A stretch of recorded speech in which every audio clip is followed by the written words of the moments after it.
की आवाज जब आई तो उसी समय महाराज याती उस कुआ के पास पहुंचे हैं और जवाब दिया है कौन? देवयानी ने जवाब दिया है महाराज अंदर की तरफ मत झांकना क्योंकि मेरी काया नग्न है। तो आज महाराज ने समय नहीं किया, अपनी शरीर से महाराज धोती खोली और उस कुआ में जब लटकाई है तो आज महाराज देवयानी ने उस को अपने शरीर से जब बांधा और महाराज ययाति ने देवयानी को कुआ में से हाथ पकड़ करके जब निकाला तो महाराज ने जवाब दिया कि तुम कौन हो और इस कुआ में कैसे पड़ी हो?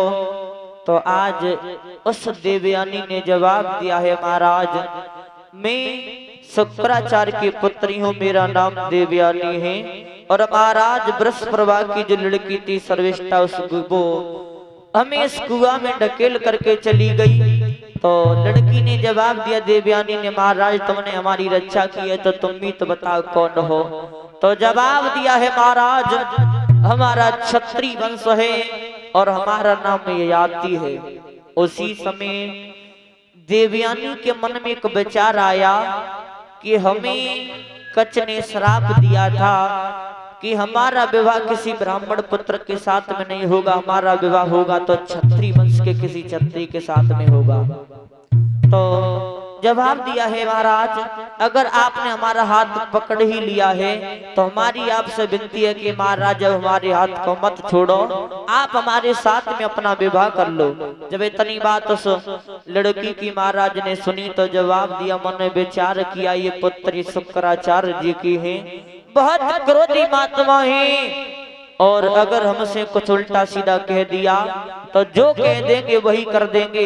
तो जवाब दिया है इस लड़की से कि आप जाकर के अपने पिताजी से पूछ लो, अगर तुम्हारे पिताजी हमारे साथ में तुम्हारा विवाह करने के लिए तैयार हो जाएंगे तो हम तुम्हारे साथ में अपना विवाह कर लेंगे।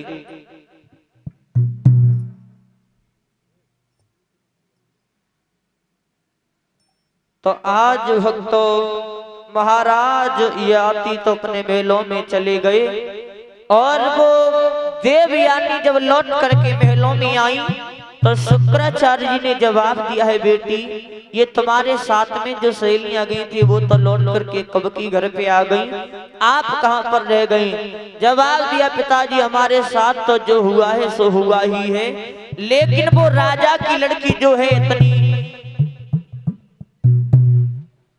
जो राजा की लड़की है सर्विष्ठा उन्होंने हमसे जो कहा है सो कहा है, लेकिन हजारों गाली तो तुम्हें दे दी पिताजी।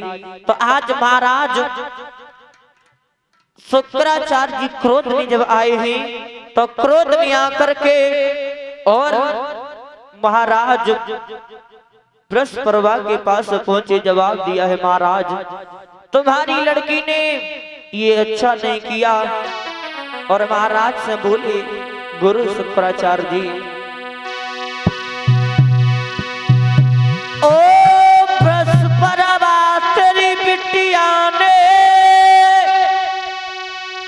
भीख मंगा हमें बतायो है, तेरी बेटी ने मेरी बेटी को अंध कुआ में लटकायो है।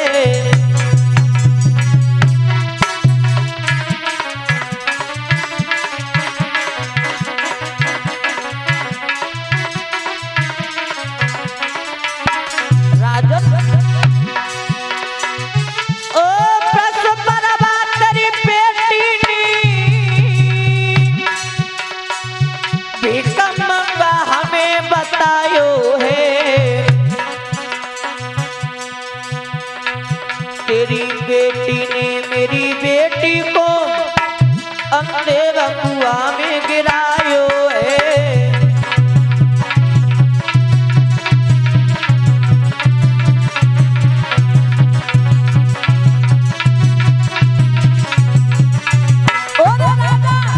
और सब बोले इससे बड़ा कर अपराध मूर्ख राजन इससे बड़ा कर अपराध मूर्ख इस मुंह से कहना ठीक नहीं।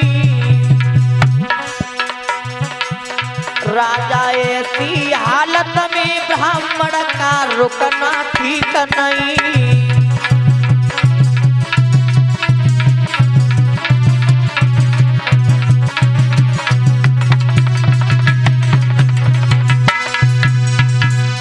जवाब दिया गुरु शुक्राचार्य जी ने कि महाराज तुम्हारी इस लड़की घमंडी ने हजारों गाली हमें दी है, हमें भिकमंगा बताया है, तो अब हम तुम्हारे इस राज्य में नहीं रुकेंगे, नहीं रुकेंगे इस तुम्हारे राज्य में। तो जवाब दिया राजा ने, दोनों हाथ जोड़े जवाब दिया, गुरुदेव आप ये क्या कह रहे हो? अगर तुम इस राज्य को छोड़ करके आज चले जाओगे तो कल हमारा राजपाट सब छिन जाएगा। देवता जो है केवल तुम्हारी वजह से हमसे कुछ नहीं कहते। और महाराज अगर आज आप गुरुजी चले गए तो हमारा राजपाट कुछ नहीं बचेगा, कुछ भी नहीं बचेगा।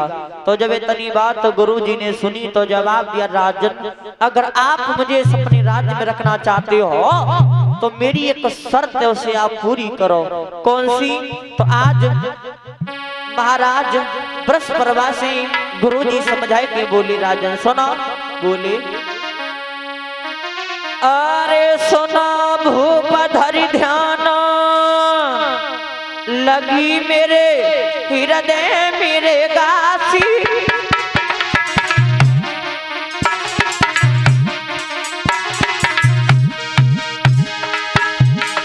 अरे लगी मेरे हृदय में गासी,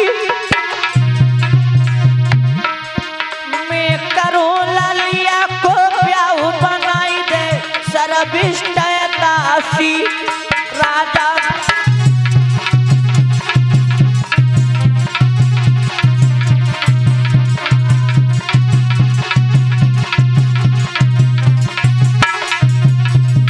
राजन सुनो, तुम्हारे इस नगर में हमारा अपमान हुआ है, तुम तुम्हें बता रहे हैं कि अब हम अपनी पुत्री का विवाह करेंगे तो हमारी पुत्री तो वर्णी बनकर के जाएगी और तुम्हारी जो पुत्री है सर्विष्ठा उसे दासी बनकर के भेजना पड़ा हो। महाराज आप अपनी पुत्री को दासी बना करके भेजोगे। जब इतनी बात राजा ने सुनी तो कर्म कौन सा हुआ?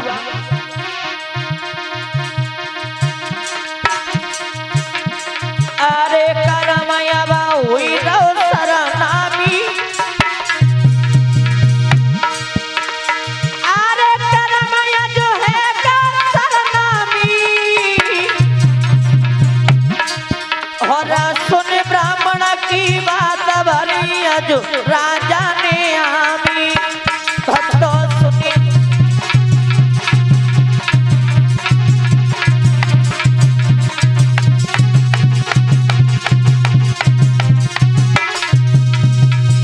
जवाब दिया है गुरु शुक्राचार्य जी ने, महाराज अगर आप हमें अपने राज्य में रोकना चाहते हो तो हमारी शर्त है कि हम अपनी पुत्री का विवाह करेंगे तो हमारी पुत्री तो बरनी बन करके जाएगी, लेकिन तुम्हारी जो पुत्री है वो दासी बन करके जाएगी। तो राजा ने जब इतनी बात गुरुजी की सुनी तो जवाब दिया, गुरुजी आप जो कह रहे हो वो बात हमें मंजूर है, हम अपनी पुत्री को दासी बना करके भेजेंगे।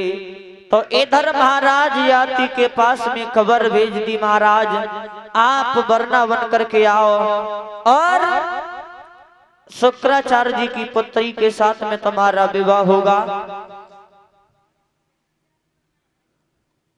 अब ध्यान दें, जहाँ तक आवाज पहुंच रही सही भक्तों से निवेदन है कथा पंडाल में आने की कृपा करें और सभी ताली बजा करके भजन बोलेंगे, उसके बाद में देखेंगे कथा प्रसंग की ओर।